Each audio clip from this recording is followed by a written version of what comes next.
এক ব্যক্তি গভীর জঙ্গলে পথ চলছিল। হঠাৎ সামনে এক সিংহ বেরিয়ে এলো। লোকটি দৌড়াতে লাগলো, কিন্তু এক জায়গায় এসে থেমে গেল, কারণ সামনে আর কোনো রাস্তা নেই। সে চুপচাপ দাঁড়িয়ে আল্লাহর কাছে বলল, হে আল্লাহ, আমি তো তোমার বান্দা, আমি শুধু তোমার উপর ভরসা করি। যদি আমার কিসমতে মৃত্যু থাকে তবে তুমি আমাকে রহম করো। সিংহ কাছে এসে দাঁড়ালো, কিন্তু হঠাৎ থেমে গেল সিংহটি। তার চোখ শান্ত হয়ে গেল। সে ঘুরে চলে গেল জঙ্গলের দিকে। লোকটি তো অবাক। পরে সে বুঝলো আল্লাহ সিংহকে নিয়ন্ত্রণ করে তাকে রক্ষা করেছেন। এতে আমরা শিক্ষা অর্জন করতে পারি, আল্লাহর উপর যারাই ভরসা করবেন আল্লাহ তাদেরকে এমনভাবে রক্ষা করবেন যারা তা কোনোদিনও কল্পনা করতে পারবে না।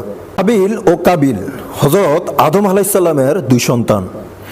একদিন শয়তানের প্ররোচনায় পড়ে কাবিল তার বড় ভাই হাবিলকে হত্যা করে ফেলল। কিন্তু এরপর কাবিল বুঝতে পারল না ভাইয়ের মরদেহ কি করবে। তখন আল্লাহ কি করলেন? তিনি একটি কাক ফাটালেন। কাকটি মাটি ঠুকরাতে লাগলো।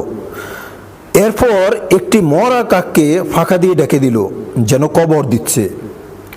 কাবিল তখন চিৎকার করে উঠল, হায়, আমি কি এই কাকটির মতো হতে পারলাম না যে আমার ভাইয়ের লাশ ডেকে দিল।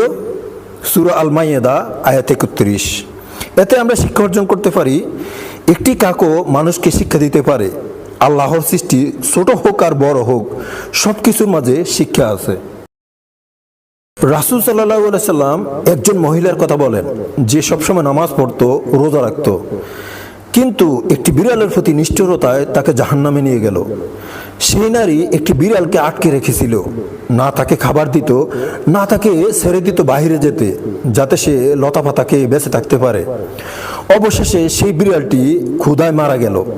রাসূল সাল্লাল্লাহু আলাইহি সাল্লাম বলেন, আল্লাহ সেই নারীর উপর ক্ষুব্ধ হন এবং তাকে জাহান্নামে পাঠান।